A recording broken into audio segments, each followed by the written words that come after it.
আল্লাহ ছাড়া তো আর কেউ জানে না রে যুবক। ও যুবক, আমি তোমার পায়ে হাত দিয়া বলবো, আর কোনদিন আমার আল্লাহকে বেজার করবা না, আমার মদিনাওয়ালাকে তুমি কাঁদাইবা না, আমার মদিনাওয়ালার সুন্নাহ কোনদিন বাদ দিবা না, মা বাবাকে কাঁদাইবা না, মা বাবাকে কষ্ট দিবা না। যদি মায়ের দোয়া নিয়া নিয়া যদি চলতে পারো রে যুবক, যদি মায়ের দোয়া নিয়ে চলতে পারো, হাজারো ঘটনা ইতিহাসের মধ্যে তুমি পড়লে পাইবা, দেখবা মায়ের দোয়া নিয়ে বড় বড় বড় বড় ওলি হয়ে গেছে। বড় বড় যত বড়রা হইছে, একজন মায়ের দোয়া ছাড়া হইতে পারে নাই। আজকে যদি তুমি বড় হইতে চাও, মায়ের দোয়া ছাড়া সামনে বড় হওয়া সম্ভব নয়। এ যুবকের দল, এজন্য বলবো, মা বাবার কথা মানো, মা বাবার কথা মেনে মেনে সামনে তুমি কদম বাড়াও, ওই বাইতুল্লাহর দিকে তাকাও। ও যুবক, বাইতুল্লাহর ইমাম শায়েখ আব্দুর রহমান আস-সুদাইস, ওই শায়েখ আব্দুর রহমান আস-সুদাইস যখন 6 বছরের যখন বাচ্চা, এই 6 বছরের সময় তার মা তাকে নিয়ে হাত ধরে ধরে ধরে ধরে তারপরে বাইতুল্লাহ জিয়ারত করার জন্য নিয়ে গেল। আর আজকে আমাদের আম্মা জান ছোট ছোট বাচ্চাদেরকে নিয়ে হাত ধরে ধরে ধরে ধরে গুনাহের কাজে নিয়ে যায়। বাইতুল্লাহর ইমাম আব্দুর রহমান আস-সুদাইস তার আম্মা হাত ধরে ধরে ধরে ধরে তারপরে হজের ওখানে নিয়ে গেলেন। আব্দুর রহমান আস-সুদাইস, ডাক্তার আব্দুর রহমান আস-সুদাইস আজকে 22 বছর হয়ে গেল। ও যুবক, তালাশ করে নাও, 22টা বছর হয়ে গেল বাইতুল্লাহর যিনি ইমাম শায়েখ আব্দুর রহমান আস-সুদাইস, এইবার ডক্টর আব্দুর রহমান আস-সুদাইসকে, ডাক্তার শায়েখ আব্দুর রহমান আস-সুদাইসকে সাংবাদিকেরা প্রশ্ন করলো, হুজুর আপনি বাইতুল্লাহর ইমাম কেমনে হইলেন, একটু আমাদের কাছে ঘটনাটা কইলা বলেন। এইবার ডাক্তার শায়েখ আব্দুর রহমান আস-সুদাইস ডাক দিয়া বলেন, ও সাংবাদিক ভাই, ভালো করিয়া শুনো, আমি কেমনে এই বাইতুল্লাহর ইমাম হইলাম? যোগ্যতার বাহাদুরিতে আমি ইমাম হইতে পারি নাই, আমার ইলমের যোগ্যতায় আমি ইমাম হইতে পারি নাই। যদি তোমরা জানতে চাও তাহলে আমি বলবো, আমি বাইতুল্লাহর ইমাম হইছি একমাত্র শুধুমাত্র আমার মায়ের দোয়ার কারণে। আমার মা আমার জন্য দোয়া করলো, আমার মা আমার জন্য দোয়া করেছে, এই দোয়ার বরকতে আজকে আমি বাইতুল্লাহর ইমাম। সাংবাদিকেরা কয়, হুজুর একটু খুলিয়া বলেন কেমনে আপনার মা আপনার জন্য দোয়া করলো?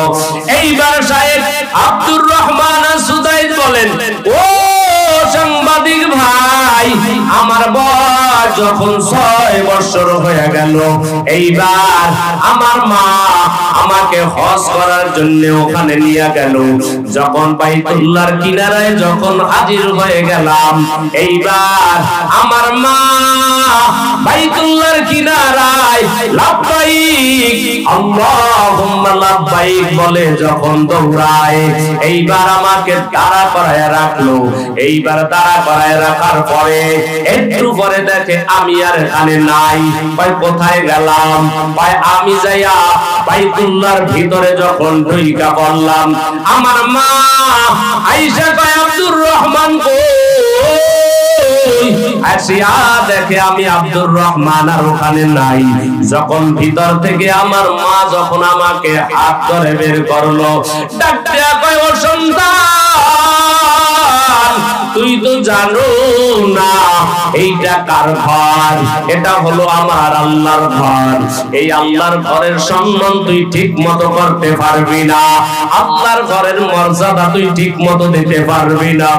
আমার মালিকের ঘরের যে এত মর্যাদা, আমার মালিকের ঘরের যে এত সম্মান, এইটা তুই ঠিক মতো দিতে পারবি না, এইটা তুই ঠিক মতো করতে পারবি না।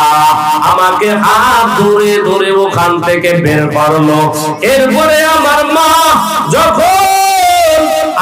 যখন লাব্বাইকের চক্কর দেয়, আবার আমি বাইতুল্লাহর ভিতরে ঢুইকা পড়লাম। আবার আমার মা ওখান থেকে হাত ধরে বের করলো। এরপরে দ্বিতীয়বার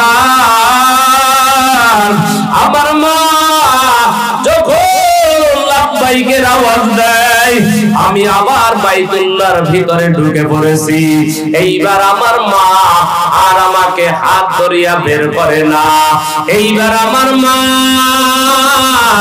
ডান হাতটা দিয়া দেখলাম বাইতুল্লাহর গিলাফের উপরে হাত রাখলো, আর বাম হাত দিয়ে আমার হাতটা ধরেছে।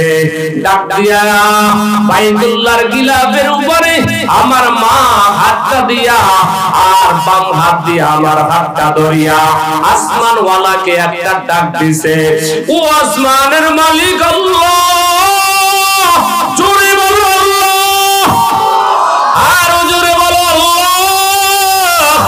আমার মা আসমানের মালিক আল্লাহকে ডাক দিছে, আল্লাহ ও আল্লাহ, তুমি নাকি সবকিছুই পারো, তুমি নাকি মায়ের দোয়া কোনোদিন বিফলে ফেলাইয়া দাও না। ও দয়ার মালিক, আমার আব্দুর রহমানের জন্য আমি একটা দোয়া করে যাই, কবুল করার মালিক তুমি। ও আল্লাহ, আমার সন্তানের জন্য আমি দোয়া করে গেলাম, আল্লাহ গো আমার সন্তানের জন্য বড় কিছু দোয়া আমি করলাম না।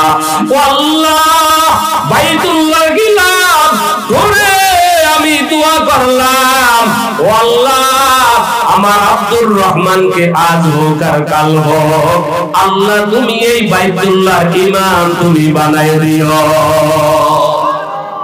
আব্দুর রহমান সুদাইস বলেন, ও সাংবাদিক ভাই, আমি বাইতুল্লাহর যে ইমাম হইলাম, এটা ইলমের যোগ্যতার কারণে হইতে পারি নাই, বংশের যোগ্যতার কারণে হইতে পারি নাই, আমি বড় আলেম এই জন্য হইতে পারি নাই। আমি বাইতুল্লাহর ইমাম হইলাম একমাত্র আমার মায়ের দোয়ার কারণে। এজন্য যুবকদেরকে বলবো, ও যুবক যাদের মা আছে, প্রতিটা দিন তোমার মায়ের থেকে দোয়া নিয়ে নিয়ে তারপরে আগাইবা, দেখবা মায়ের দোয়া নিয়ে চলবা, কোনদিন বিপদের মধ্যে পড়বা না। যদি মায়ের দোয়া নিয়ে চলতে পারো, কোনদিন দেখবা সমস্যা হইবে না। কারণ মায়ের দোয়া এমন একটা দোয়া, যেই দোয়া আসমানের ভেতরে যাইতে কোনো পর্দা থাকে না, আসমানের মধ্যে যাইতে কোনো বাধা থাকে না, ডাইরেক্ট আমার আল্লাহর কাছে কবুল হয়ে যায়। এজন্য যুবক, মা বাবাকে কোনোদিন তুমি কাটাইবা না। কোন দিন তুমি বুঝবারে যুবক, তোমার বাবা কত বড় তোমার জন্য সার। যেই দিন তোমার বাবা চলিয়া যাবে, ওই দিন তুমি বুঝবা বাবা তোমার জন্য কত বড় সার ছিল। যেই দিন তোমার মা চলিয়া যাবে, যেই দিন তোমার মা বলে ডাক দেওয়ার মতো কেউ থাকবে না, ওই সময় বুঝবা মা তোমার জন্য কত বড় দৌলত, মা তোমার জন্য কত বড় সম্পদ। এজন্য বলি, মা বাবাকে কষ্ট দিবা না, মা বাবাকে কোনোদিন আঘাত দিবা না।